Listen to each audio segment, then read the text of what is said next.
எல்லாரும் நல்லா இருக்கீங்களா? இன்றைக்கான பதிவு எளிமை, நேர்மை, உண்மை ஆகியவை இல்லாமல் எந்த காலத்திலும் உயர்வு இல்லை. இது அப்துல் கலாம் ஐயாவுடைய பொன்மொழிகளுங்க.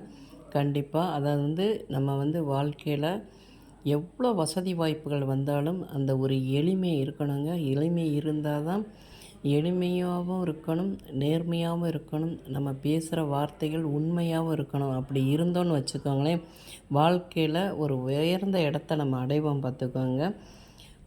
அதாவது நேர்மைங்கிறது பார்த்திங்கன்னா பணத்தை விட மேலானது. ஒரு காந்தம் இருக்குதுன்னு வச்சுக்கோங்க, அது இரும்பு துகள்களை தன்னிடம் இழுத்து கொள்வது போல் நேர்மை, உண்மை, எளிமையை சொத்தாக வைத்துள்ளவன் மனிதர்களையும் சரி, அவனுக்கு வர்ற வாய்ப்புகளையும் சரி ஈர்த்து இழுத்துருவாங்க. தன் சாதனைக்கும் பெரிய வேலைகளை தன் பக்கம் இழுப்பதற்கும் அந்த உண்மை, நேர்மை, எளிமை இது மூணும் அவனுக்கு உதவும் பார்த்துக்கோங்க. நம்ம அப்படி தாங்க இருக்கணும் வாழ்க்கையில்.